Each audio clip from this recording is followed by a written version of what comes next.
digamos, antes de empezar con la clase y ese tipo de cuestiones, un par de anuncios, no sé si los hicieron la gente del práctico mm, en el aula virtual, pero de todas formas lo hago acá, más o menos a las 11 de la mañana. Ellos van a tratar de contar un poco cómo era que se hacían algunos de los ejercicios de la autoevaluación eh, que, bueno, que ustedes hicieron el miércoles pasado.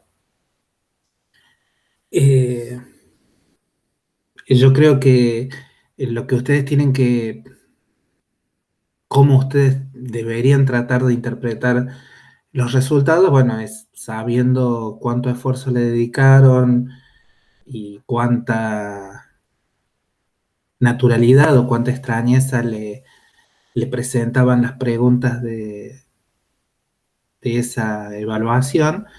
Bueno, a partir de ahí tratar de poner énfasis en los distintos aspectos, digamos. Eh, Nosotros no es que estemos así súper interesados en los resultados, o sea, yo creo que los resultados están dentro de lo esperable, en el sentido de que, bueno, hay gente que ha hecho casi todo, hay gente que ha hecho menos cosas. Por ahí lo que nos queda un poco la duda es por qué algunas cosas no se han hecho más utilizando los elementos que ustedes tenían a disposición en donde sea que hayan hecho el parcial. O sea, nosotros les habíamos dicho de que podían en principio utilizar mm, libros, eh, los ejercicios resueltos de las guías y si era necesario programas de cálculo al estilo, bueno, de los que se puede encontrar en la red, que los usaran. Da la impresión por ahí que no hubieran usado todas las herramientas a disposición, lo cual es una elección posible, digamos. Uno, o sea, nosotros tratamos de regular, si bien no había cálculos pesados, había algunos que se simplificaban bastante si uno utilizaba tablas como las tablas de integrales, toda esa serie de elementos que por ahí uno no tiene a disposición en un parcial más tradicional. Acá los tenían a disposición, entonces nosotros pensábamos que iban a utilizar esas herramientas. Si no lo utilizaron y por eso no obtuvieron algunos resultados, no hay demasiado problema. Eh, por ahí lo que nos cabe la duda es si sabían que las podían utilizar y si sabían usarlas, porque uno puede saber que el Wolfram está a mano, pero si uno nunca lo utilizó para diagonalizar una matriz o para calcular una integral, puede llevar un tiempo usar esa tecnología. De todas formas, de vuelta, los cálculos que estaban se podían hacer todos básicamente a mano. Eh, bueno, nada, ya cuando hablen con la gente del práctico, creo que el aula que se va a utilizar va a ser la de Gustavo Monti. Eh, y después de ver después de repasar el parcial, bueno, cada cual después se pueden dedicar al suyo. Yo diría que traten de sacarse las dudas. Si, digamos, si no hicieran ejercicios por tener dudas o por no saber cómo encararlos, traten de preguntar. Así, eh, de alguna forma vamos consolidando la, los contenidos, tanto del teórico y del práctico, que hemos venido viendo hasta acá. Eh, Creo que eso es más o menos todo lo que tengo para decir respecto a la autoevaluación. Yo creo digamos, a nosotros nos da una buena idea de por dónde andan ustedes y no una idea tan completa como un parcial tradicional y en la cual todo el mundo tiene que entregar algún horario. Eh, de paso también sirve para utilizar la tecnología esta del aula virtual y enviar trabajos con horario y todo ese tipo de cuestiones. Eh, yo calculo que de acá a algún tiempo vamos a tratar de diseñar otra. Si es que las condiciones de cursado no cambian, vamos a tratar de hacer alguna otra evaluación. No sé si con la misma modalidad, en una de esas eh, algo un poco diferente, pero bueno, ya vamos a estar todos más acostumbrados a esta mecánica de larga distancia y, y con un poco menos de flexibilidad de la que estábamos acostumbrados en las clases, en las clases presenciales, ¿no? Bueno, lo que habíamos visto hasta ahora, lo que habíamos estado viendo en los últimos teóricos, era los distintos resultados que uno puede calcular y los distintos métodos que uno puede implementar para estudiar el oscilador armónico. El oscilador armónico habíamos dicho que era un ejemplo muy bonito desde varios puntos de vista. Uno fundamental es que, bueno, la cantidad de resultados analíticos que se puede obtener es bastante grande. Después que al ser un potencial unidimensional en el cual el comportamiento asintótico del potencial diverge tanto para valores de x positivos como para valores de x negativos que van infinitos, como diverge, entonces todo el espectro es discreto, las autofunciones son de cuadrado integrable, eh, y valen toda una serie de teoremas que habíamos visto que eran generales de los sistemas unidimensionales. Entonces las autofunciones eh, se pueden ordenar de acuerdo al número de nodos, la solución decae muy rápidamente cuando el módulo de la variable x, de la variable unidimensional, crece. eh, Básicamente decae como e a la menos x cuadrado, y la parte de la solución, que es un polinomio, me da los nodos que los teoremas me dicen que tienen que tener las autofunciones. La función del estado fundamental no tiene nodos, es par. La función del primer estado excitado tiene un único nodo en el origen y es impar, etcétera, etcétera, etcétera. O sea, se pueden ir comprobando de forma bastante simple todos todos los teoremas que habíamos dicho que valían para problemas unidimensionales. Eh, Habíamos resuelto el problema en forma analítica, es decir, desde el punto de vista de que tengo una ecuación diferencial y lo trato utilizando el método de Frobenius. Y después habíamos implementado un método que se denomina algebraico, que permite obtener el espectro eh, básicamente en base a propiedades de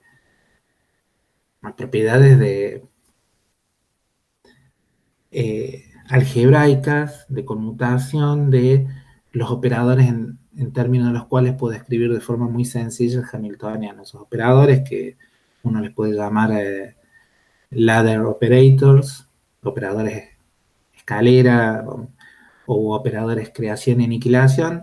Esos operadores tienen propiedades muy bonitas en cuanto a que uno descubre que puede escribir las funciones, las autofunciones del hamiltoniano, las puede escribir utilizando estos operadores y aplicándolas sucesivamente a alguna función, a alguna autofunción inicial. De alguna forma lo que podemos decir es que tanto A como ADAGA, los operadores aniquilación y creación, en el orden que los dije, eh, básicamente generan una recurrencia entre las autofunciones del hamiltoniano. Y bueno, y esa recurrencia me permite justamente construir las autofunciones.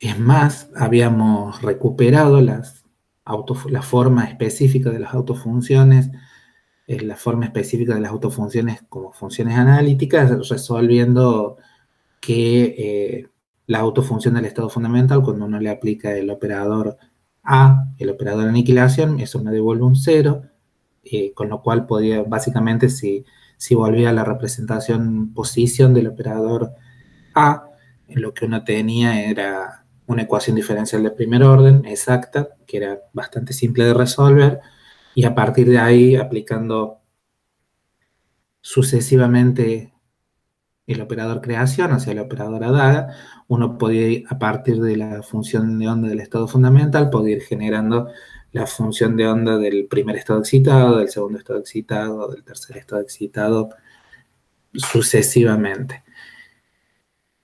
Todo eso en un repaso muy rápido, como el último teórico fue ya hace unos 10 días, por ahí uno puede estar un poquitín olvidado. Lo interesante es que también uno descubre que utilizar los operadores A y ADAGA para calcular valores de expectación es bastante sencillo, gracias a esta propiedad de que actúan eh, de una forma tan definida sobre las autofunciones. Entonces uno puede utilizar eso puede utilizar las propiedades del operador creación y aniquilación para calcular todo un montón de valores de expectación. Y uno se acostumbra tanto a trabajar con estos operadores que en algún momento uno introduce eh, el concepto de estados coherentes, que básicamente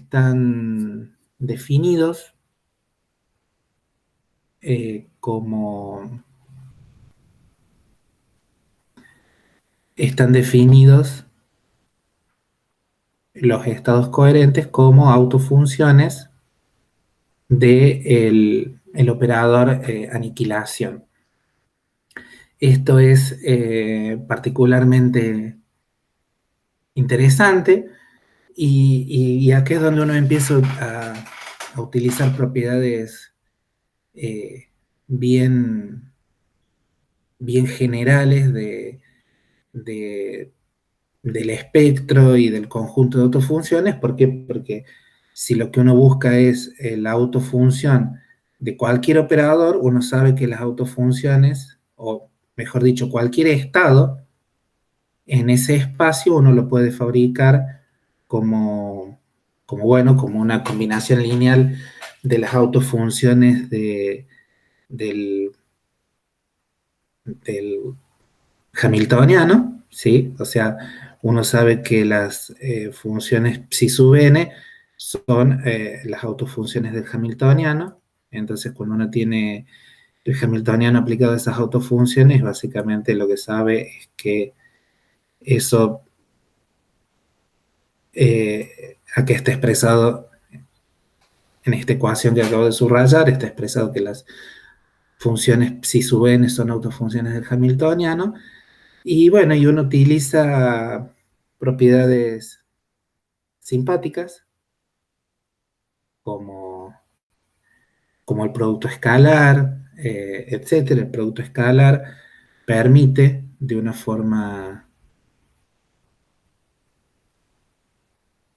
sencilla,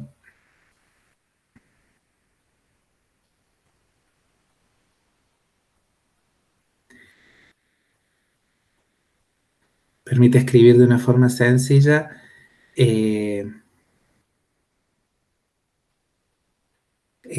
los coeficientes que multiplican a los coeficientes que entran en la superposición. Uno puede calcularlos en base al producto escalar estándar. Y bueno, y con eso obtiene expresiones bastante sencillas sencillas en algún sentido, por supuesto, para las autofunciones del operador aniquilación. Estos operadores, digamos, estas funciones es lo que uno conoce claramente como estados coherentes.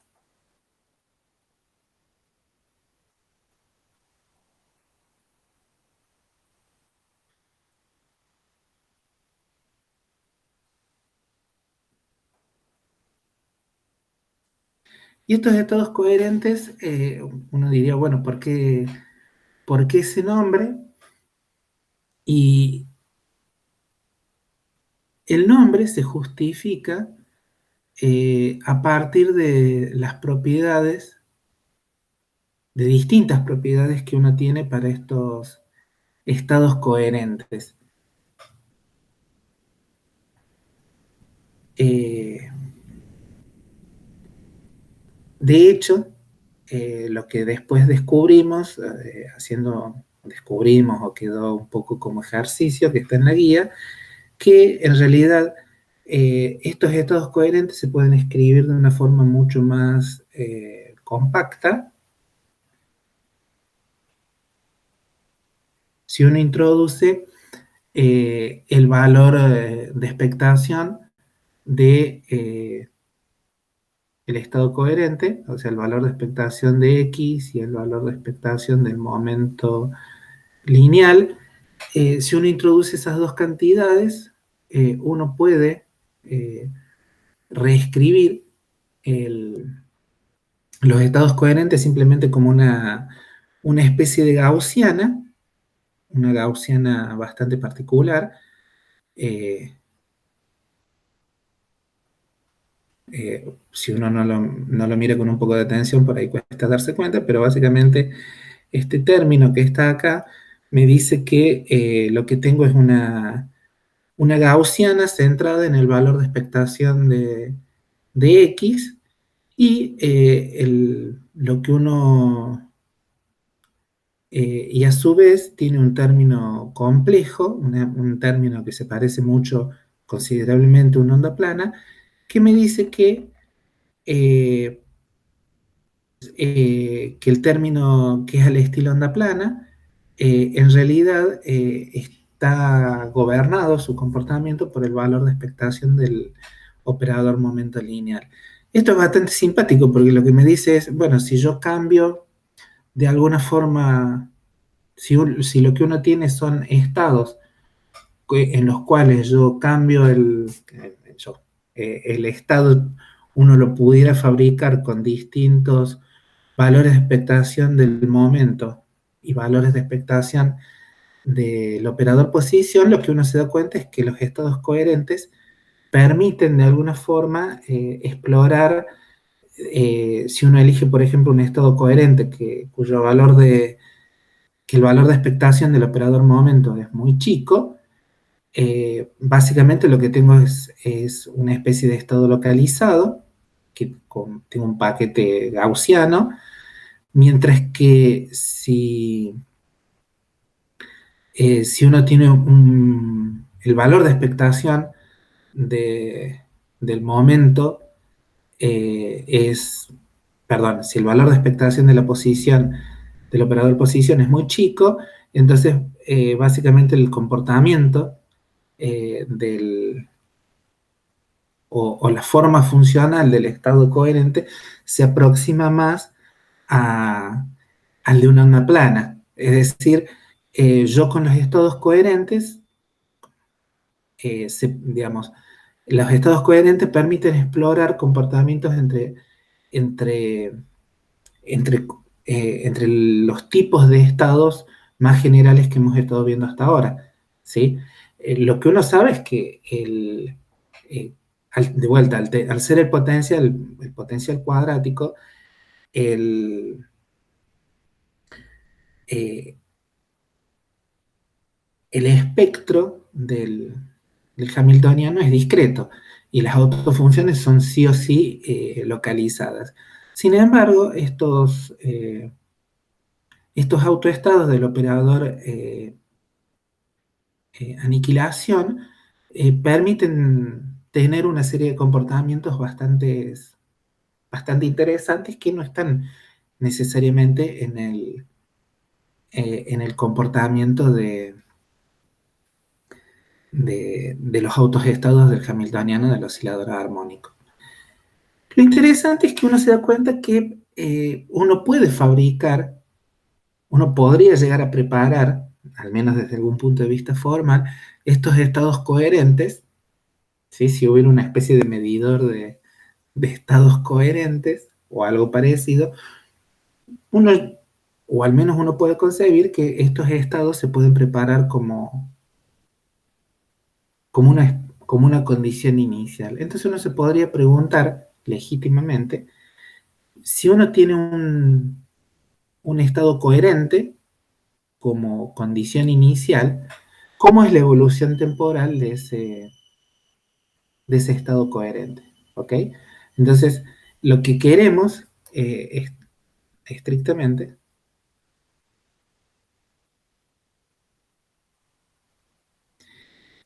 el problema que uno quiere plantearse es qué sucede si como, como condición inicial, si como función de onda al estado en tiempo igual a cero, lo que uno tiene es esto que hemos llamado un estado coherente, ¿sí?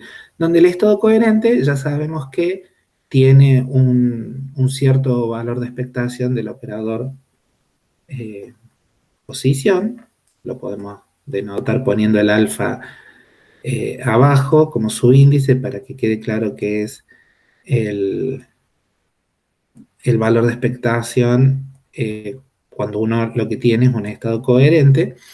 Entonces, lo que queremos saber es si en el instante inicial tenemos una función de onda de este estilo, ¿cómo es la evolución temporal de esta función de onda? Afortunadamente, como uno tiene escrita la, la función de onda, perdón, esto lo tendríamos que mostrar más arriba, como uno tiene escrita acá donde dice estados coherentes, ¿sí? Aquí, lo que estoy señalando con una flecha, como uno tiene el estado coherente escrito como una combinación lineal de autoestados del Hamiltoniano, calcular la evolución temporal es trivial.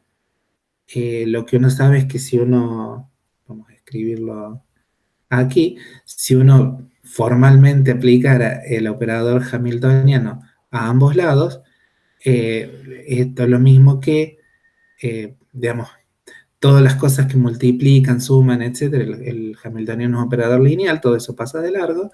Entonces tengo acá que aplicar el operador hamiltoniano a un estado coherente es exactamente lo mismo que a toda esta combinación lineal de los mismos términos que tengo para t igual a cero, y acá lo que tengo finalmente es el hamiltoniano aplicado a cada una de las autofunciones, pero eso ya sabemos que no es otra cosa que los autovalores de la energía. Entonces resolver la ecuación de Schrödinger es trivial. ¿Por qué? Porque lo resuelvo para cada autoestado independientemente. Y el resultado que uno obtiene es que el estado coherente, mejor dicho, el estado que resulta de la evolución temporal de un estado coherente se puede escribir de esta forma, donde hemos puesto explícitamente cuál es el coeficiente de normalización, que sabemos que depende de la constante alfa y que la constante alfa puede asumir cualquier valor, y esta fase compleja que está acá, la fase compleja es la evolución temporal de cada uno de los estados, de los autoestados del Hamiltoniano, ¿sí? Lo que está en la exponencial, el, el exponente, no es nada más ni nada menos que la energía de cada uno de los autoestados dividido h barra, que sabemos que es lo que corresponde a la evolución temporal. Es bastante simple darse cuenta de que como todas las energías son de la forma n más un medio por h barra, el término un medio h barra omega, el término, perdón, un medio h barra omega está bien, pero como está dividido por h barra no aparece el h barra. El término que va con un medio, lo puedo sacar factor común, después tengo el término que dijimos que era la constante de normalización del estado coherente a t igual a 0, y el término que es de la forma e a la menos i n por omega t, lo puedo absorber, por así decirlo, lo puedo absorber dentro del coeficiente. Entonces, si uno observa este estado, la forma de este estado, ve que es formalmente igual a la expresión que tiene el estado coherente, ¿sí? En el estado coherente, cuando uno asume el estado coherente como condición inicial, este término, el que voy a tachar en color, el que voy a poner en círculo amarillo, eh,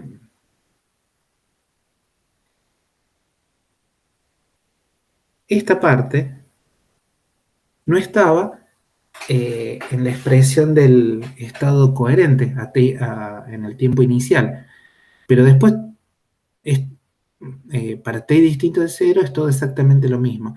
Entonces es muy razonable introducir una notación que es muy común, que me dice que el estado coherente o el estado, como función de la posición y el tiempo, cuando uno tiene como condición inicial el estado coherente, phi sub alfa, básicamente yo lo puedo escribir como una fase compleja, por el estado coherente, nada más que ahora, donde antes figuraba alfa, lo que tengo que poner es alfa de t, donde alfa de t es el alfa inicial por e a la menos i omega t.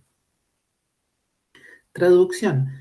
El estado a tiempo distinto de 0 tiene exactamente la misma forma, la misma dependencia funcional con el, con el coeficiente alfa de t que el estado inicial coherente tenía con alfa. O lo que es lo mismo, si yo puedo calcular cómo es alfa de t, si uno puede calcular cuánto vale este coeficiente, puedo calcular cómo es la función de onda a cualquier instante de tiempo. Y además lo que me dice es que la forma, si yo pudiera graficar en el plano complejo, la forma del estado, el perfil funcional, básicamente no cambia, no cambia en el tiempo. Lo cual es muy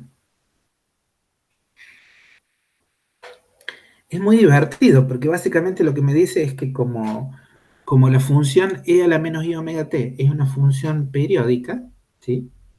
Básicamente, primero, la evolución temporal del estado coherente es una evolución periódica, ¿sí? Que el periodo claramente es 2pi sobre omega, y que además, mientras realice esa evolución temporal, el, el, el estado de alguna forma no se deforma. Es decir, haciendo algún dibujito eh, más o menos, haciendo algún dibujito, lo que uno tendría es que si uno tiene que el estado coherente tiene alguna cierta forma, eh, cuando cambie en el tiempo, acá vamos a poner alfa en t igual a 0, y esto es alfa para algún tiempo, la forma del paquete no debería cambiar.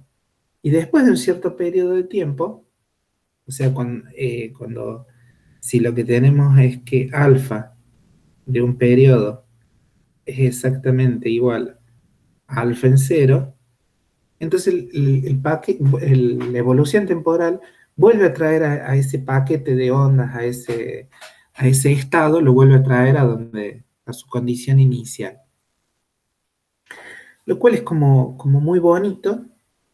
Además, si uno si uno calculó cómo era el valor de expectación del operador momento y el operador posición, a partir de este resultado, a partir de cómo es la evolución temporal de un estado coherente, lo que uno puede ver es que para esos estados coherentes, efectivamente también se cumple que eh, la, el, el valor de expectación del operador posición y el valor de expectación del operador momento, ambos son funciones periódicas.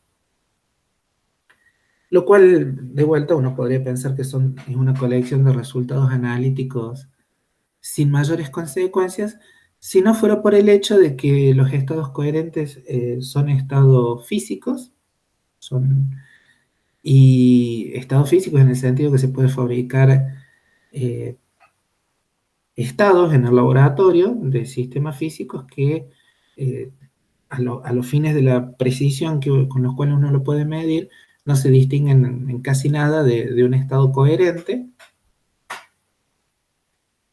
Y digamos, acá eso está dicho en forma bastante poco poética aquí, que dice que juegan un papel importante en la representación de ondas en láser,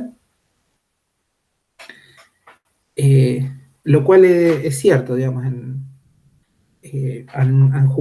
juegan un papel muy importante en todo lo que es lo que se conoce como óptica cuántica, o sea, en el límite en el cual uno realmente está utilizando un, las propiedades de que el campo electromagnético de un láser está conformado por una colección de partículas cuánticas que se llaman fotones. En ese caso, uno puede realmente, los estados coherentes son cosas que se pueden utilizar para hacer experimentos y que tienen una importancia práctica bastante interesante. Hay gente que le gusta decir que lo que más se parece a en algún sentido, a un paquete de ondas clásico electromagnético son los estados coherentes, eso no es del todo cierto, no es del todo correcto. Eh, Entre otras cosas porque los estados coherentes tienen valores de expectación de la posición y del momento finitos. Es decir, uno puede tener un paquete de luz, por así decirlo, que está localizado y se propaga a alguna cierta velocidad, eh, pero bueno, eso se ve mejor en los cursos de óptica cuántica. Lo único que a mí me interesa es que les quede claro de que eh, uno puede jugar con estos estados coherentes, sacar un montón de resultados analíticos interesantes y que no es que sean eh, no es que sean una de las tantas cosas que uno calcula y que después uno no puede ver en los laboratorios, porque si lo es.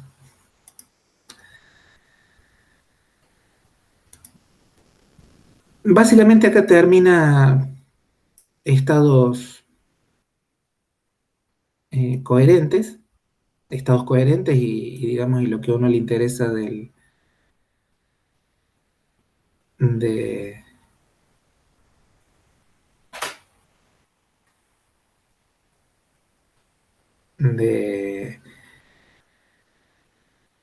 del oscilador armónico.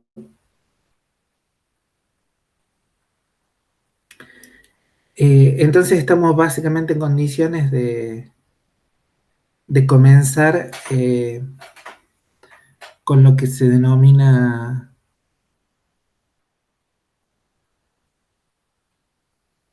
potenciales periódicos, ¿sí? Los potenciales periódicos juegan un rol bastante importante en distintas áreas de la física. Por potencial periódico lo que vamos a entender básicamente es lo que está en este dibujo, es decir, vamos a considerar de que el potencial está conformado por copias de algo que uno tiene en un segmento finito. Y ese segmento finito tiene longitud A. Entonces, el potencial está formado por barreras o pozos, no importa qué, pero son el potencial que nos interesa es un potencial que va entre más y menos infinito y que eh, sea lo que sea el potencial, eh,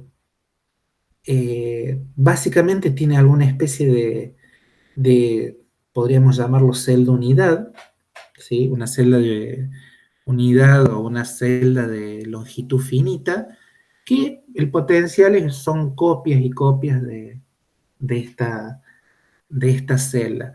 Cuando digo que puede ser cualquier cosa, realmente puede ser cualquier cosa, es decir, si uno tiene algún segmento de una cierta longitud A, dentro de esa longitud A lo que uno podría tener es, por ejemplo, una barrera, un pozo, una barrera distinta y de vuelta potencial nulo. Y si yo lo que hago es simplemente pongo copias de esta combinación de pozos y barreras, pongo copias de esto uno al lado del otro, tengo un potencial periódico, ¿sí? No hay, en principio no hay ninguna restricción sobre el valor de A, pero uno supone que es una cantidad conocida. Y bueno, entonces, analíticamente, lo que uno puede decir es que la propiedad de que el potencial es periódico está, desde el punto de vista analítico, esa propiedad está expresada acá, donde dice que si yo desplazo al potencial, desplazo el argumento en un múltiplo entero de la cantidad A, básicamente obtengo el mismo potencial, lo cual es una forma muy sintética de expresarlo. A esta altura lo que uno ya intuye es que eh, esta propiedad, la propiedad de que el potencial uno lo puede desplazar en múltiplos enteros de esta celda, de esta unidad, eh, eso tiene toda la pinta de ser una simetría del problema. No es una simetría continua, no es una simetría continua como la que tiene una partícula libre, que el operador traslación conmuta con el hamiltoniano bajo cualquier condición, ¿sí? Lo que uno se da cuenta es que no es el mismo tipo de simetría, pero a todos los fines prácticos es una simetría del problema y ya la experiencia que tenemos, no será mucha, pero alguna tenemos, la experiencia que tenemos en mecánica cuántica nos dice que toda simetría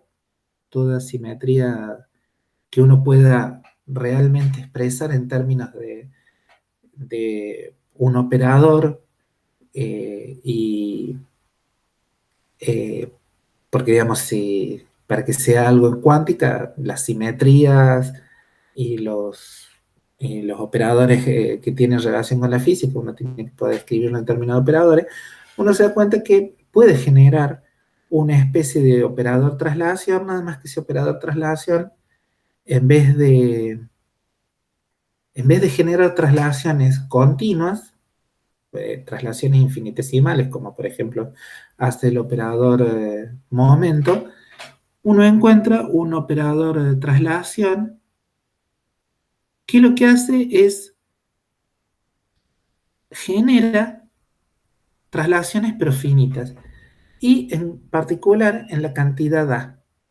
Eh, entonces, si uno aplica el operador traslación a alguna función particular, lo que obtiene es la misma función, nada más que su ordenamiento ha sido trasladado. Lo que uno se da cuenta es que, digamos, en realidad si uno quisiera escribir el operador de traslación en cantidades finitas, básicamente también lo puede hacer en términos del operador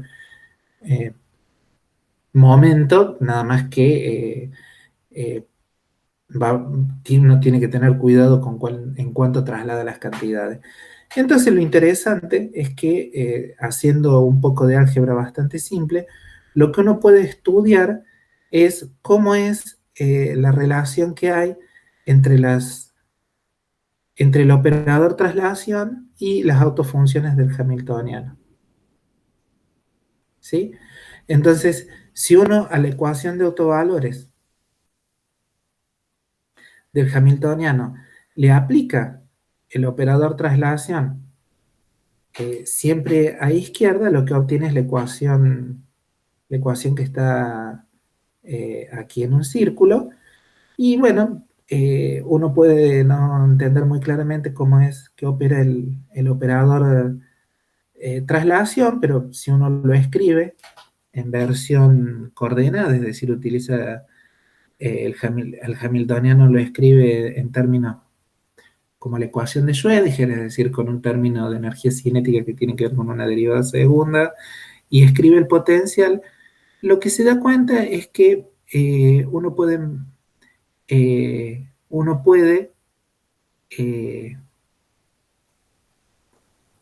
eh, digamos, en términos de las coordenadas es un poco más sencillo entender cómo trabaja el operador traslación, entonces uno puede ver que el operador traslación y la derivada segunda tienen que conmutar, ¿sí?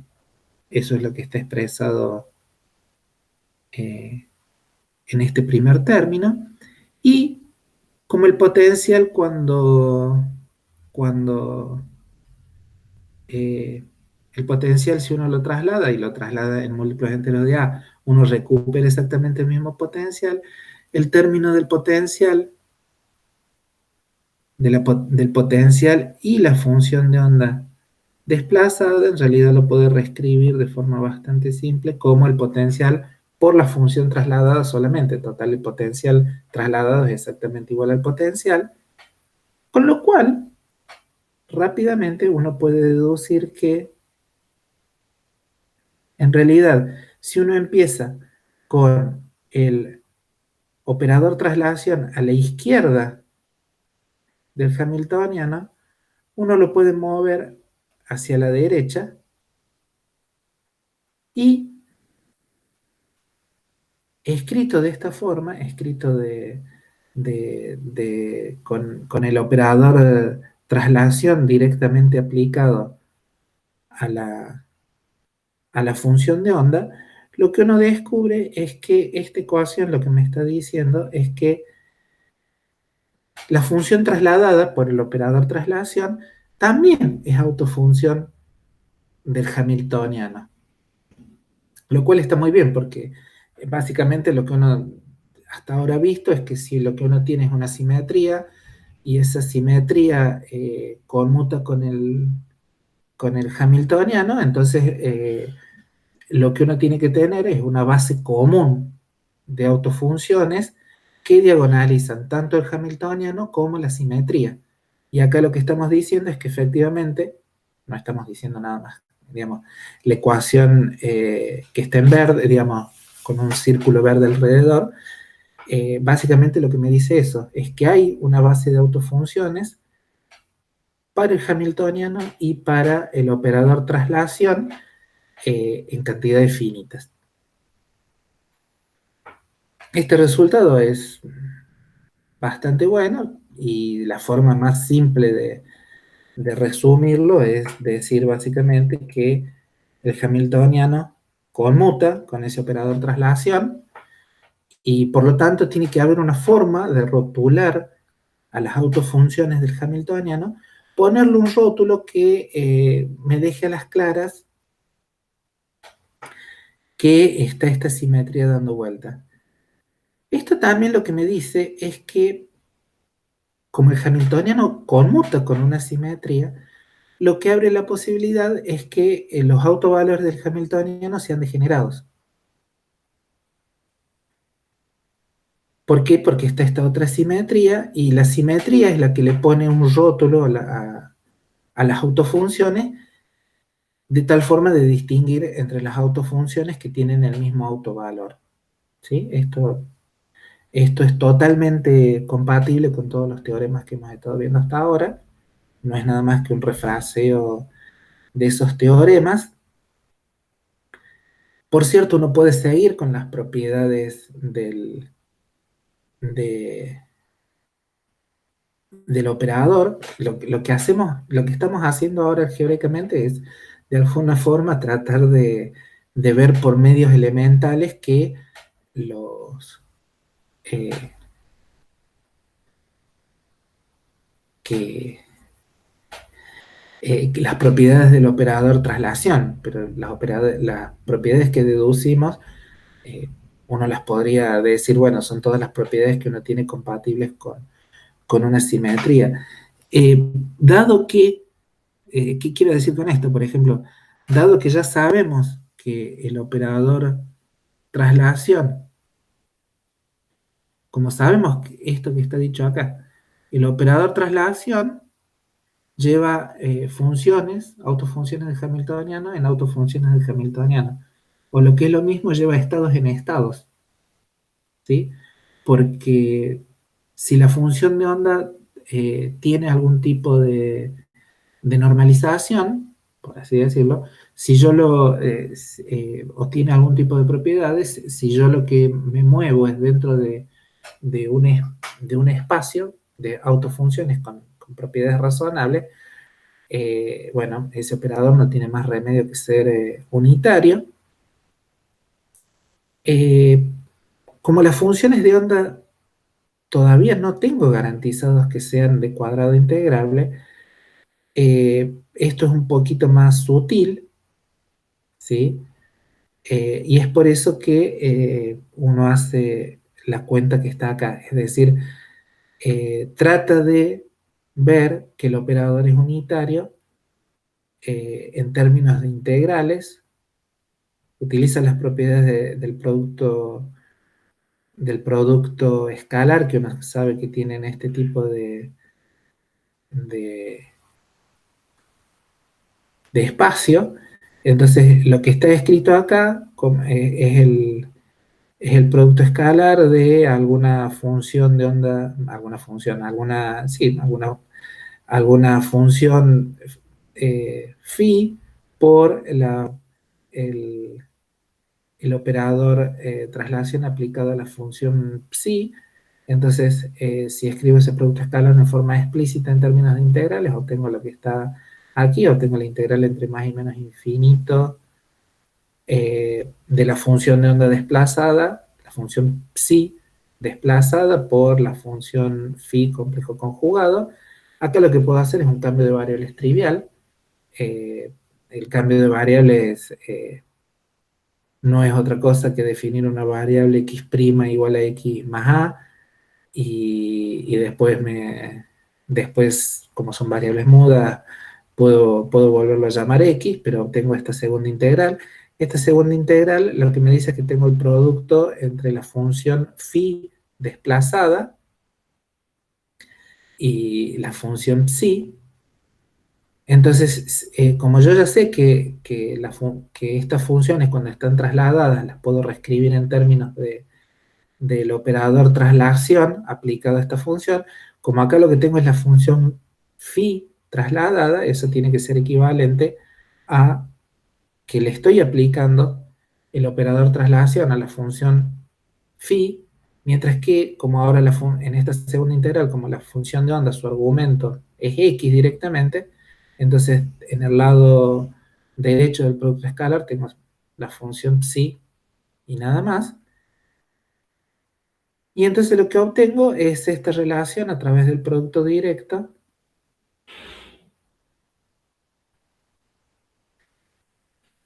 en que me dice que efectivamente hay un operador, el operador adjunto, aplica el operador traslación adjunto, eh, conserva el producto escalar y al mismo tiempo, dado cómo es la traslación en el argumento de la función psi, perdón, de la función phi, lo que puedo sacar es que el operador adjunto es básicamente equivalente al operador traslación, pero en vez de en la cantidad A positiva, en la cantidad A negativa, ¿sí? Si lo que uno tiene es que el operador A, cuando A es positivo, traslada la función hacia menos A, cuando uno tiene el operador traslación en menos A, traslada la función hacia más A, ¿sí? Obviamente, obviamente, D, el operador traslación en menos A es la inversa del operador eh, traslación en A. ¿Por qué? Porque si uno traslada una cosa hacia A positivo y después la traslada hacia negativo, tiene que obtener lo mismo. Así que digamos, la propiedad, el inverso del operador traslación existe y es trivial. ¿Sí? Queda claro que, si bien no lo hemos dicho, D en A compuesto con D menos A aplicado a una función, me tiene que devolver la misma función. La misma función evaluada en exactamente el mismo argumento. Así que eh,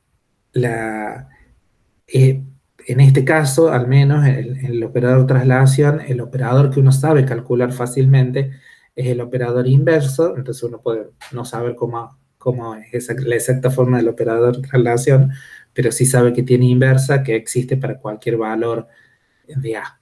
¿Sí? Por cierto, A siempre es real, no hay ningún problema con eso. Entonces, como en realidad lo que hemos calculado acá es que el adjunto es igual a D a la menos A, y como D menos A, el operador de traslación en menos A, es el inverso del operador A, acá lo que estamos demostrando es que el adjunto es el inverso del operador A. Esa propiedad es la que tienen todos los operadores unitarios. ¿Sí? Los operadores unitarios están definidos como aquellos en los que el adjunto, el operador daga por U, esto es la identidad, y esto es lo que tenemos aquí. ¿Okay? Entonces, esto es bastante bonito, es muy razonable, y dado que el operador traslación no tiene funciones de cuadrado integrable, no tiene autofunciones de cuadrado, digamos, no se da cuenta por qué, porque uno piensa que las cosas de L cuadrado son como paquetes, son cosas que decaen rápidamente, pero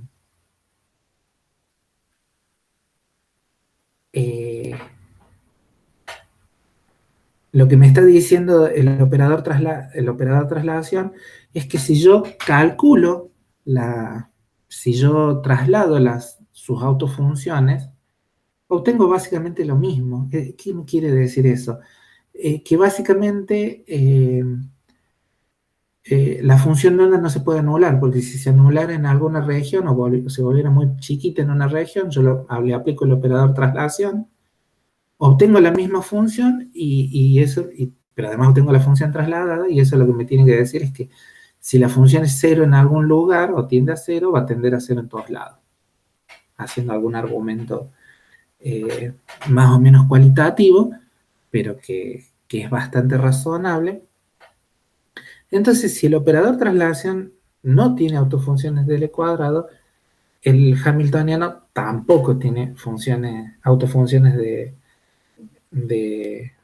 tampoco tiene autofunciones de cuadrado integrable, lo cual por suerte es muy consistente con todo lo que dijimos antes, porque como el hamiltoniano que tenemos entre manos no tiene comportamiento divergente ni a izquierda ni a derecha, lo que uno sabe es que no puede haber regiones en las cuales el, el espectro sea discreto y las funciones sean de cuadrado integrable. ¿Sí? O sea, todo lo que hemos dicho hasta ahora es como bastante consistente. Lo veamos o como propiedades generales del como propiedades de este potencial periódico heredado de las propiedades generales de los potenciales unidimensionales, o a través de hacer cuentas más o menos elementales. Hay una serie de resultados del mismo estilo, no son complicados de estudiar, no son complicados de seguir, pero en el fondo lo que uno le interesa es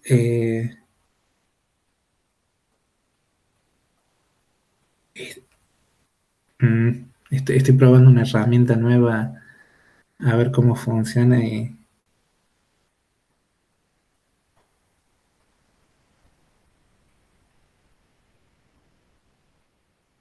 y me parece que no sé manejarla.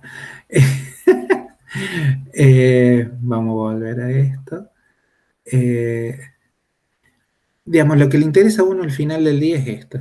Es que el hamiltoniano, si uno tiene un potencial periódico, el hamiltoniano no tiene estados ligados. No puede tener estados ligados porque no hay zonas clásicamente prohibidas, eh, así que es lógico que no haya estados ligados. Ya dijimos que uno puede tener estados ligados si tiene zonas clásicamente prohibidas, o sea, zonas en las cuales la energía eh, puede ser menor que a determinados valores del, del hamiltoniano.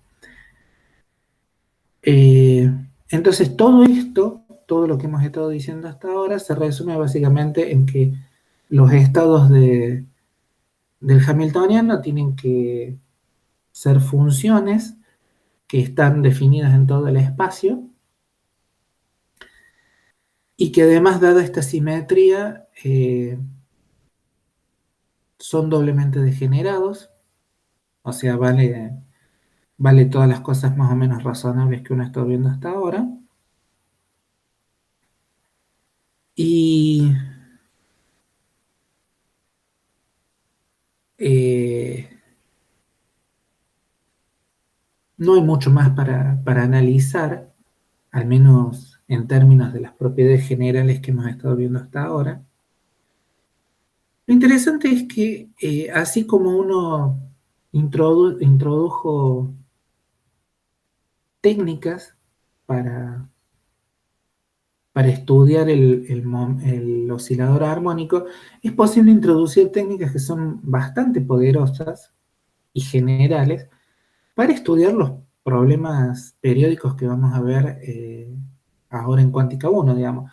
Pero los métodos estos que vamos a ver en realidad son bastante generales, son bastante poderosos y se pueden utilizar en un montón de cosas, entre otras se pueden utilizar, por ejemplo, en mecánica estadística 2, pero nosotros no vamos a hacer énfasis en la parte técnica, sino que simplemente lo vamos a presentar como si fuera algo peculiar a este problema que queremos ver.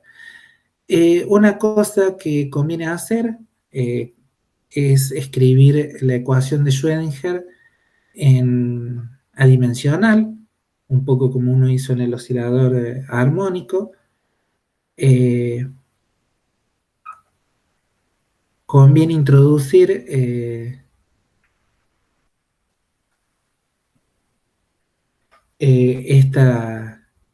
una energía adimensional y un potencial adimensional en el sentido que no tiene la epsilon aquí, o la E caligráfica no tiene unidades. ¿Por qué? Porque le he multiplicado y dividido por suficientes cosas como para que no tenga unidades de ningún tipo. Y lo mismo este potencial, entonces la ecuación diferencial que uno tiene es bastante razonable. Entonces, lo que uno puede tratar de hacer, o la técnica general que uno va a introducir, es tratar de escribir cómo es la función de onda y su derivada en términos de cómo es la función de onda y su derivada en valores de la posición que difieren en A. ¿Sí? ¿Por qué? Porque uno sabe que cuando uno traslada las cosas en A aparecen propiedades interesantes, o sea, se puede lograr poner de manifiesto la propiedad de periodicidad del potencial. Entonces, la forma analítica, la forma sencilla en la cual vamos a tratar de poner de manifiesto esa periodicidad es en escribir la función de onda evaluada en A y la derivada de la función de onda evaluada en A en términos de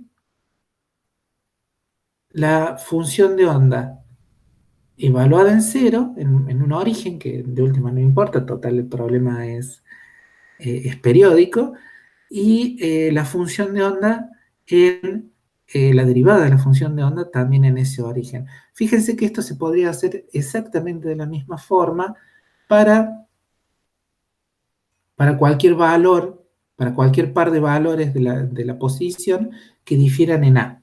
¿Sí? De hecho, no nos va a interesar en particular cuánto es este origen y cuánto es este A, sino que esto sea una relación. Entonces, dada la invariancia traslacional, justamente, es bastante razonable decir que si yo, en vez de tomar, como en esta ecuación, la que está con un círculo azul alrededor, eh, lo que uno ahora pensara es eh, qué sucede si cambian los valores. Por ejemplo, qué sucede si trato de escribir la función de onda y su derivada en términos de, pero ahora evaluado en 2A, si uno la tratara de escribir en términos de la función de onda y de la derivada de la función de onda, pero evaluado en A. Y lo que uno se da cuenta es que si es cierto esto de la invariancia traslacional, la relación que tiene que haber entre ellas es exactamente la misma. Es decir, yo puedo cambiar en dónde está evaluado el psi y su derivada, en dónde está evaluada la función de onda y su derivada, yo puedo cambiarlo, pero mientras la relación sea, la distancia siga siendo A, lo que me da la relación tiene que ser exactamente lo mismo. Tiene que ser exactamente la misma cantidad. ¿Por qué? Porque de vuelta, no hay, en un potencial periódico, lo que me tiene que importar es cuánto vale la diferencia. Si yo tengo una función evaluada en 2 puntos, lo que me tiene que interesar es cuánto es la distancia entre esos puntos, no si la distancia respecto al origen. Entonces, estas dos relaciones, las que están, la que la rodea un círculo azul y la que rodea un círculo, una especie de elipse azul y verde, lo que me dice es que la relación, la invariancia traslacional en una cantidad finita, que se llama A, me implica que la función de onda y su derivada, cuando yo cambio el lugar donde las evalúo y cambio eso en cantidad A, siempre va a estar relacionado con la misma cantidad que he llamado B con la función y su derivada evaluada en un valor de la posición que difiere en A en ambos lados. ¿Sí? Lo que uno, dada la experiencia que uno tiene en escalones de potencial y en, y en pozos de potencial, etcétera, etcétera, etcétera, lo que uno se imagina es que esta cantidad BDE es básicamente una matriz. Tiene que ser una matricita. ¿Sí? No puede haber una relación no lineal, no debería haber una relación no lineal entre la función de onda y su derivada con la función de onda y la derivada en otro punto. ¿Sí? O sea, esa cantidad BD que hemos escrito hasta ahora no, tiene que ser una matriz y bueno, lo que a uno le gustaría determinar es cómo son las propiedades de esa matriz. Bueno, acá usé una letra que no debería haber usado, así que le vamos a poner un gusanito. Y lo que uno supone es que además esta cantidad tiene que estar, tiene que depender de la función de onda que uno tenga, ¿sí? Entonces, si lo que uno tiene es lo que uno está pensando es que esta psi es la autofunción de, del hamiltoniano que corresponde a una cierta energía E, entonces esta cantidad, esta matriz B de E, tiene que depender de la energía, lo cual, insisto, es totalmente consistente con lo que uno vio en pozos de potencial, en barreras de potencial, etcétera, etcétera. Así que no, no estamos diciendo nada demasiado raro.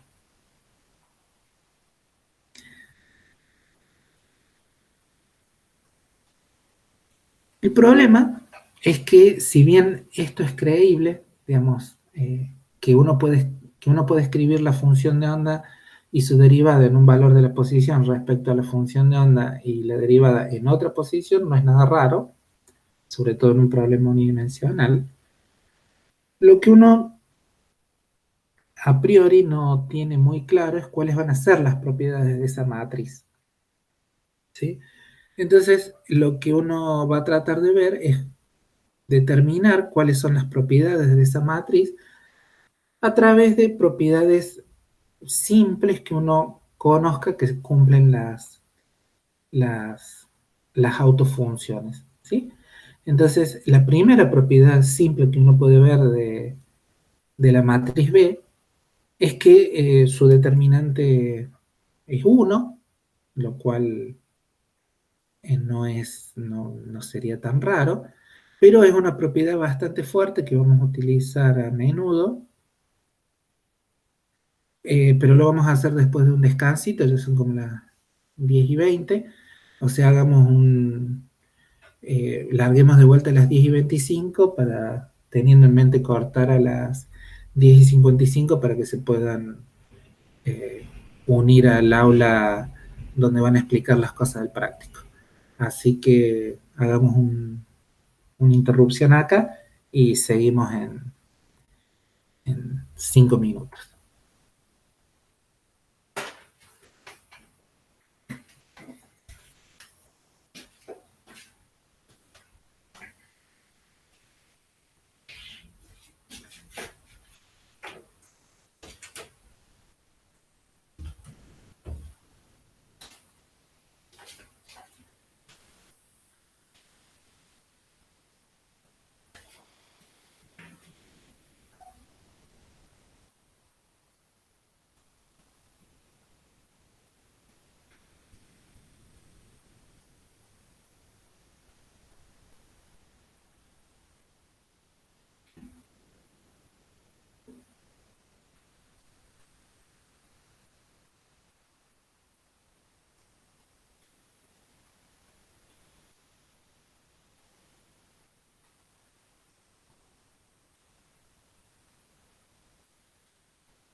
Bueno, lo que habíamos dicho hasta ahora era que uno podía, era muy razonable, sin hacer física, sino simplemente a través de argumentos de simetría, de traslacional.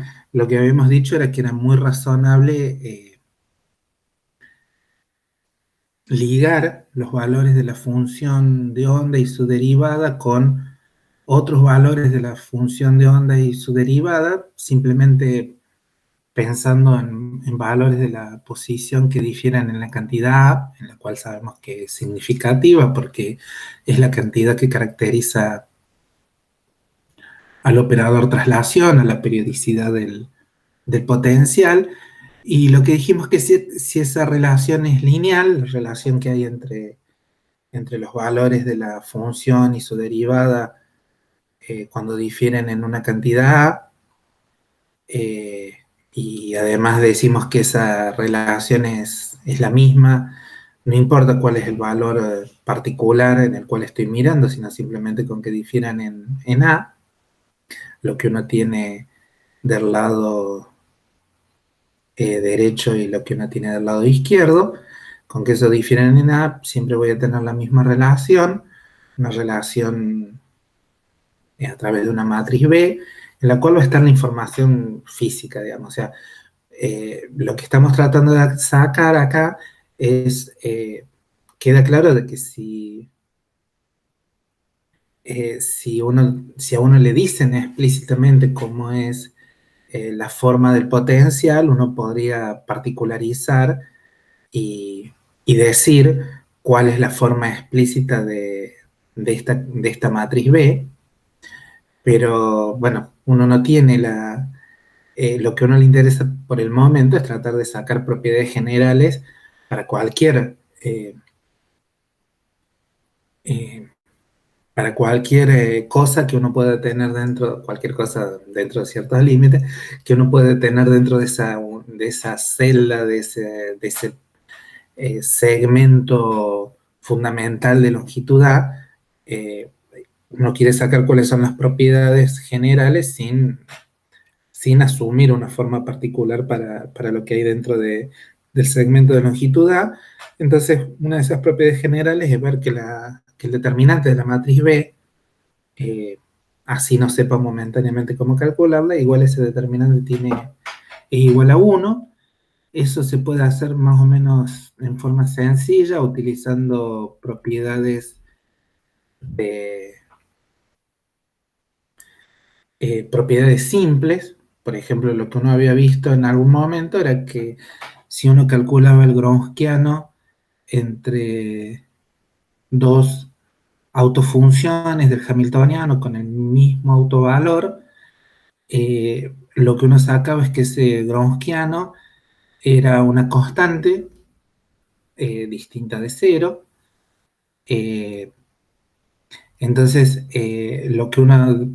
como ya sabemos que el Hamiltoniano tiene dos soluciones linealmente independientes para cada autovalor, entonces lo que uno puede eh, lo que uno puede hacer es calcular cómo es el Gronskiano de,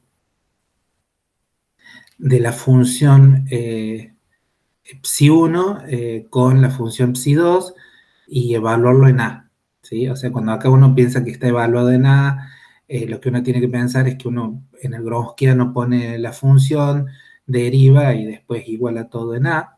Digamos, la notación es un tanto compacta, pero se entiende.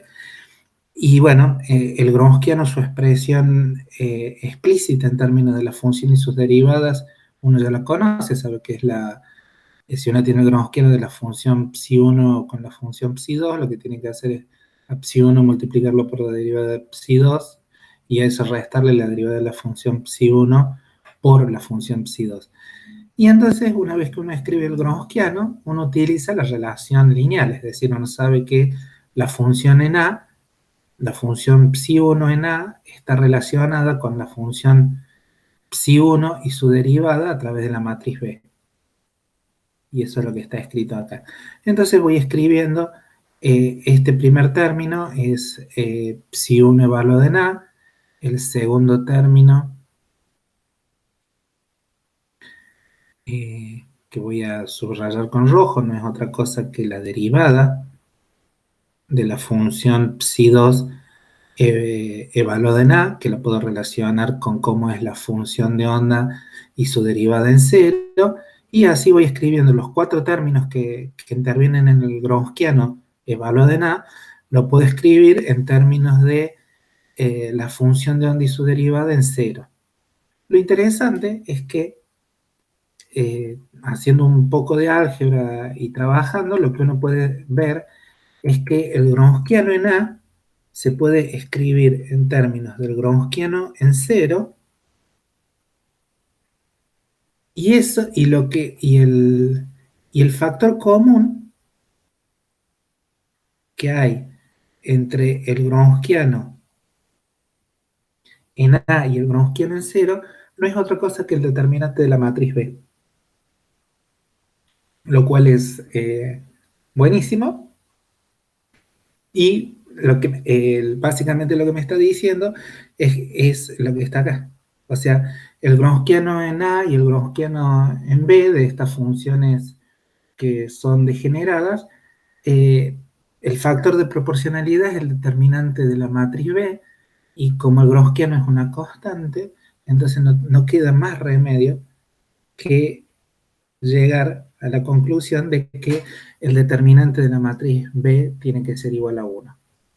Esto es bastante simple, analíticamente se lo puede sacar de una forma directa, lo cual es muy bueno porque después uno puede seguir entonces trabajando con la relación lineal que hay entre la función de onda y la derivada de la función de onda. Cuando uno los evalúa en múltiplos de A, uno puede ver que eso no es otra cosa que la matriz B multiplicada por sí mismo por un número entero de veces, y quedan, digamos, uno puede escribir la función de onda y la derivada evaluada en un múltiplo de A en términos de la función de onda y su derivada, nada más que evaluadas en cero, y el factor que los relaciona es la matriz B elevada a la n, o sea, tengo que multiplicar la matriz por sí misma n veces.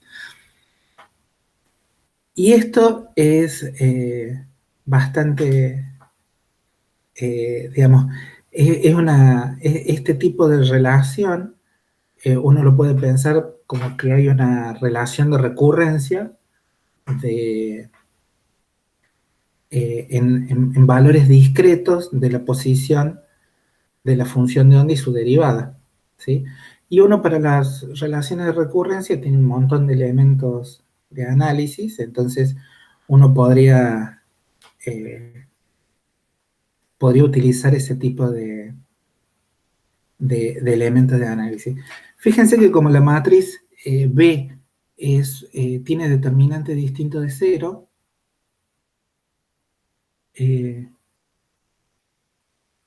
uno sabe que esa matriz tiene propiedades buenas, en el sentido que uno puede pensar que cómo son los autovalores de esta matriz B, ¿sí? Uno ahora puede decir, bueno, sigo sin conocer cómo es B, pero a partir del conocimiento de su determinante, puedo aseverar cosas sobre cómo son los autovalores de la matriz B. En particular, como el determinante es distinto de cero, lo que uno sabe es que todos los autovalores de la matriz B tienen que ser distintos de cero, ¿no? Porque si uno recuerda la propiedad de que el determinante de una matriz no es otra cosa que el producto de sus autovalores, ¿sí? En este caso sabemos que es una matriz 2 por 2, pero la relación vale para matrices de cualquier tamaño, ¿sí? Esta propiedad, al aseverarme que el determinante de la matriz B es exactamente igual a 1, lo que me está diciendo es que los autovalores son no nulos. no nulos y que su producto tiene que ser igual a 1. Entonces, uno puede pensar un poco cómo son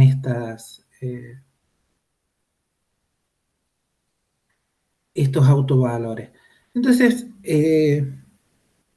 si uno elige, justamente, ese es el punto, si uno elige que a los, a los valores de la función y su derivada en el origen sean un autovector de B, lo que uno tiene es esta relación.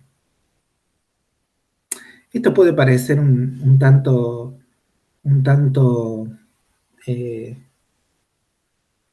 ¿cómo podríamos decirlo?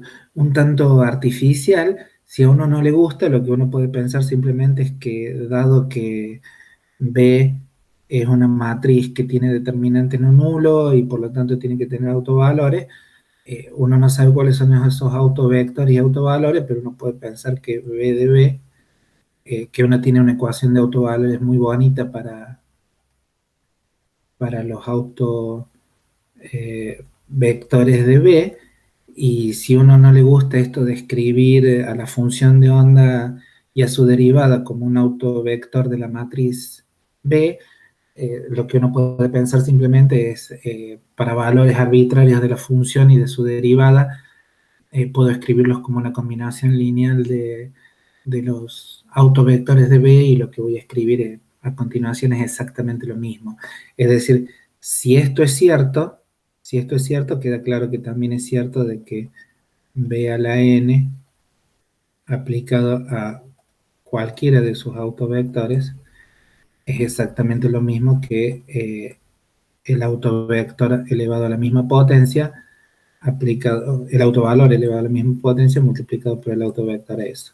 Entonces, si no me gusta esto que está escrito acá, lo que puedo pensar después es que, dado que, que los B sub I, los vectores estos, son una base, yo puedo escribir al vector, a un vector arbitrario, letras que no hayan sido usadas hasta ahora. Yo siempre puedo escribir un vector arbitrario como alguna combinación lineal de esta forma. Entonces, cuando le aplique la matriz B a un vector arbitrario, básicamente le voy a estar aplicando ese vector arbitrario, esta combinación lineal, y como B es un operador lineal, la conclusión que voy a poder sacar a continuación es básicamente la misma. Así que lo haga como lo haga, voy a sacar la misma conclusión. Lo que es interesante es que si lo que uno se da cuenta es que la sucesiva aplicación de la matriz B, que vendría a ser equivalente a agarrar y decir, me voy fijando en cómo son esas funciones en valores sucesivos de n por a, ¿sí?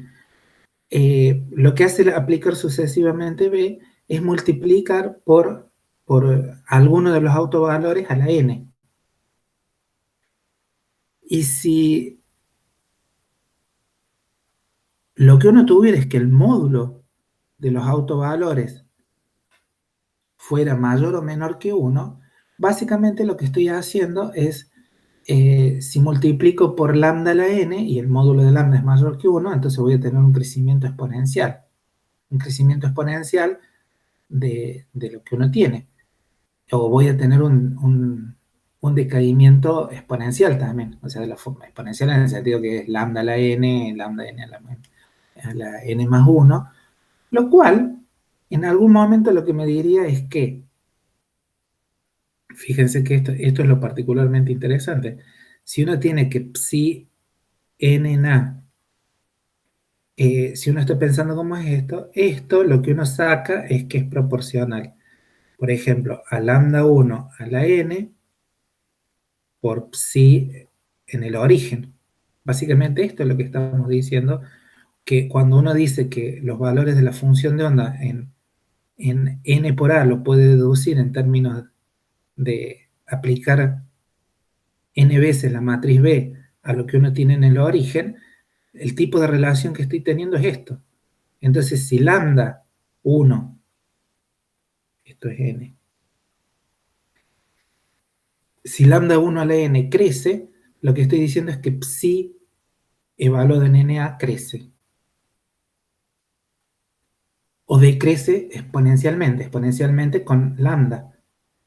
Pero lo que hemos dicho es que si tengo crecimiento exponencial, la función de onda, básicamente lo que estoy diciendo es que diverge, lo cual sabemos que no es bueno, y si tengo un decaimiento exponencial, lo que de alguna forma lo que lograría obtener en algún momento es una función de cuadrado integrable, y lo que hemos dicho es que la función de onda seguro que no puede diverger, por más que el espectro sea continuo, la función de onda no diverge, y tampoco puede decaer exponencialmente, porque si no voy a tener una función de cuadrado integrable. Entonces esto lo que me está diciendo es que el módulo de los autovalores de la matriz B no puede ser ni mayor ni menor que 1. Los módulos esos tienen que ser exactamente igual a 1. Entonces, si uno mezcla ahora las dos cosas que he obtenido, que es que los autovalores de la matriz B tienen que tener un módulo 1 y además su producto tiene que ser igual a 1, la única conclusión razonable que uno tiene es que los autovalores de la matriz B tienen que ser de la forma, aquí acabo de descubrir un error, eso es lo bueno de releer las cosas, de que esos autovalores, esos dos autovalores los puedo llamar lambda más menos, y esos autovalores lambda más menos tienen que ser de la forma, la exponencial de más menos y k por a. A ya sabemos que es real, y K no sabemos qué es, pero tiene que ser una cosa real, de tal forma de que los autovalores lambda efectivamente cumplan de que su módulo tiene que ser 1. Y además tienen que ser conjugadas una de la otra para que su producto también sea igual a un 1 real. Esto es buenísimo, porque si bien no sé todavía qué es la cantidad K, restringe fundamentalmente qué tipo de cosas puedo tener para la matriz B, ¿sí? Eso es bastante interesante. Entonces, si ahora lo que tengo son, por así decirlo, autofunciones, ¿sí? De la matriz B, ¿sí? Las autofunciones de la matriz B cumplen esta relación. Tengo dos autofunciones y los autovalores son de esta forma, son de la forma exponencial a la menos ik por a y exponencial por e a la ik a. ¿Ok? Además ya dije que si son autofunciones de la matriz B, ya dijimos que lo que uno tiene a la derecha y a la izquierda son valores de la función nada más que desplazados. Eh, y, y esto me restringe fundamentalmente cuáles son el tipo lo que uno está intuyendo es que las cosas que son autofunciones de la matriz B, en realidad son autofunciones del operador traslación, o sea, son candidatas a ser autofunciones del hamiltoniano. ¿Ok? Entonces, siguiendo con las propiedades de la matriz B, que uno no conoce, pero que uno puede deducir propiedades, uno puede calcular también cuál es la traza de la matriz B. Eso no es nada más que la suma de los autovalores, y tiene esta expresión muy bonita que me dice que la traza de la matriz B tiene que ser 2 veces el coseno de K por A, y uno puede seguir definiendo cosas. Hay gente que le gusta introducir una cantidad phi que se relaciona con las, con las funciones psi, O sea, esta función phi está relacionada con la función phi a través de la cantidad e a la menos ik y e a la ik. Y esto básicamente, estas cantidades uno las introduce porque si ahora utilizamos lo que sacamos de la matriz B, lo que me dice es que para la función phi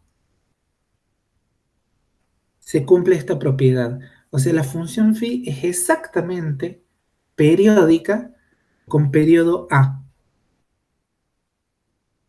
Es decir, ahora voy a cambiar de color para poder hacer referencia al color con el que estoy dibujando. Entonces, si uno utiliza lo que estoy señalando con una flecha verde, utiliza la propiedad del desplazamiento de las autofunciones de la matriz B con los autovalores respectivos y a su vez introduce otras funciones que son proporcionales en algún sentido, o sea, son básicamente una especie de onda plana multiplicado por la función psi, entonces estas cantidades phi sí son periódicas, ¿sí? Entonces, lo que uno dice es que las soluciones psi sub i son ondas planas por una función periódica, lo cual es una afirmación muy bonita y se conoce habitualmente como teorema de Bloch. Es decir, eh, nosotros hemos hecho todo esto con cantidades elementales, ¿sí? Pero en muchos libros de mecánica cuántica o del sólido, simplemente uno puede encontrar que si uno tiene un potencial periódico, voy a escribir acá qué es lo que significa el teorema de Bloch, la función de onda simplemente uno la puede escribir como e a la menos i k por x por una función que le podemos llamar u o la podemos llamar, ¿sí? Donde u de x es periódica.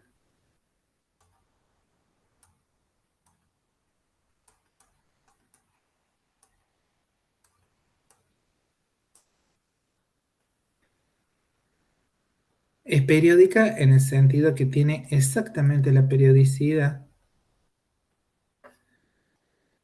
de el potencial.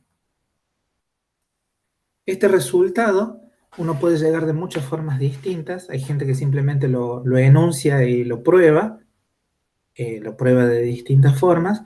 Eh, Dado que estamos en cuántica 1, por ahí es un poco más amable, si bien mucho más laborioso y uno puede llegar a perderse en los pasos, hacerlo en forma elemental a partir de las propiedades de la matriz B y de las propiedades de linealidad y demás que hemos visto hasta ahora.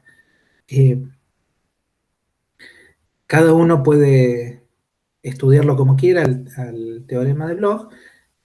Lo importante es que retengan que uno puede escribir a las funciones de ondas en estos problemas periódicos exactamente de esta forma, de la forma de lo que está escrito en verde. Lo haga a través de algo elemental o lo haga a través de un, de un teorema. Lo interesante de todo esto es que, dado que la matriz, la matriz B, que interviene tan fundamentalmente en todo lo que estamos haciendo, dado que esa matriz es una matriz 2 por 2, uno puede escribir la ecuación para los autovalores, la puede escribir en todo en términos de cantidades que son invariantes de la matriz. Es decir, uno puede escribir la ecuación característica determinante de B menos lambda por i igual a 0, uno lo puede escribir en términos de la traza de la matriz B y del determinante de matriz B, que son cantidades invariantes ante un montón de transformaciones, con lo cual los autovalores, dado que el determinante de la matriz es igual a 1, los autovalores quedan unívocamente determinados en términos de cómo es la traza de la matriz B, ¿sí? Y además, como queda con esta forma tan particular, típica de las ecuaciones cuadráticas, uno puede clasificar la, cómo son los autovalores en términos de cómo es la traza de la matriz B, ¿sí? Entonces es típico de cuando uno tiene una solución de una ecuación cuadrática, las soluciones dependen de cómo es la raíz del discriminante. Entonces las soluciones acá están escritas en términos de cómo es las cantidades que entran dentro de la raíz cuadrada, que son la traza de B y 2. Entonces, si la traza de B es mayor que 2, lo que uno sabe es que lo que está dentro de la raíz cuadrada es real y positivo, y por lo tanto, si lo que está dentro de la raíz cuadrada es real y positivo, eso quiere decir de que tengo dos raíces reales y positivas. Perdón, tengo dos raíces, tengo dos autovalores reales y positivos, con lo cual uno me dice que la traza de B mayor que 2 no corresponde a las soluciones que a uno le interesan. Si la traza de B es exactamente igual a 2, lo que uno sabe es que los dos autovalores, en ese caso, los dos autovalores lambda más y lambda menos, son iguales. Entonces, si son iguales, y, y dadas todas las restricciones que uno tiene sobre, sobre los autovalores, lo que uno sabe es que no hay muchas cantidades que sean iguales y cuyo producto sea igual a 1, ¿sí? Así que uno tiene que analizar el caso marginal, traza de B igual a 1, perdón, traza de B igual a 2, de alguna forma simple. Y finalmente, lo que uno tiene interesante es que la traza de B menor que 2, uno sabe que si la traza de B es menor que 2, entonces la raíz cuadrada que está, la raíz cuadrada que determina el valor de los autovalores es lo que está dentro de la raíz cuadrada es negativo, y por lo tanto los autovalores lambda más menos son complejos, y uno es el complejo conjugado del otro, y todo funciona muy bien, que es lo que está expresado aquí. Lambda más es exactamente el complejo conjugado de lambda menos, y su módulo es exactamente igual a 1, lo cual de vuelta es la propiedad que sabemos que tiene que cumplirse.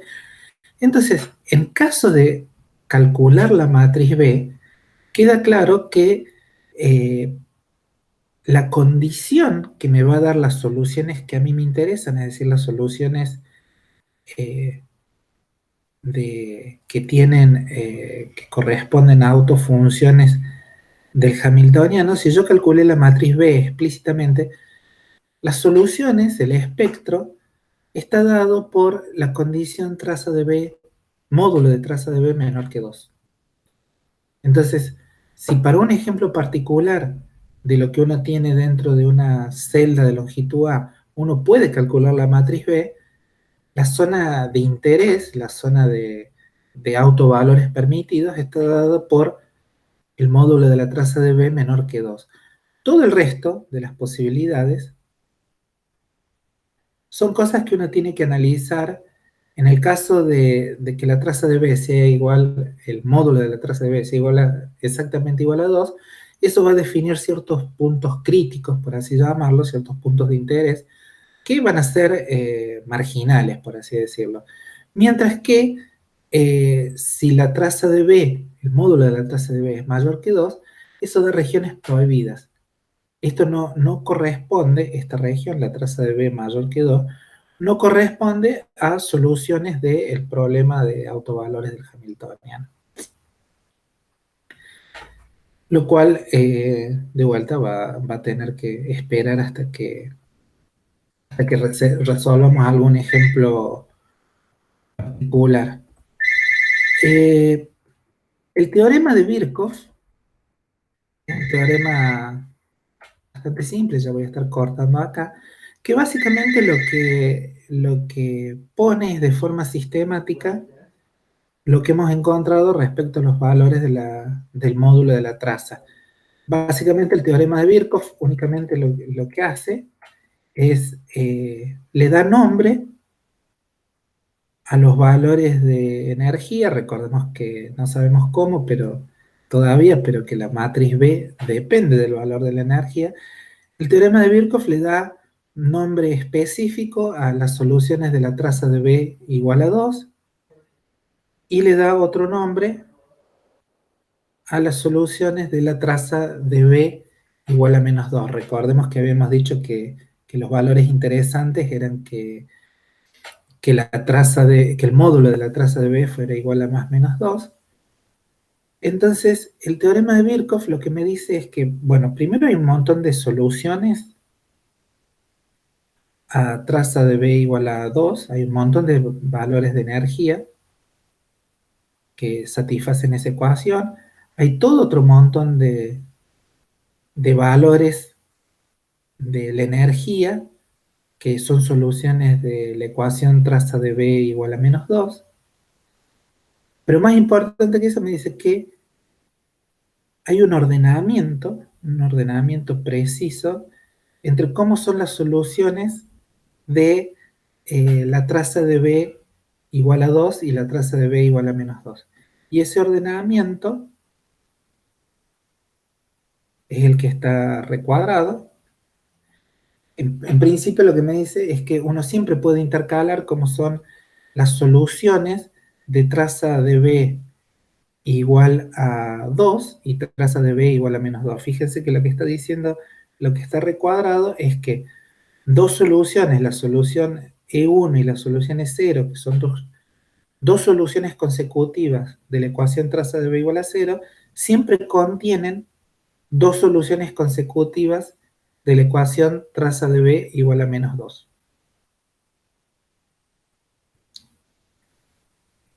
¿Ok? Es más, lo que me dice es que los valores permitidos del espectro, justamente porque van entre...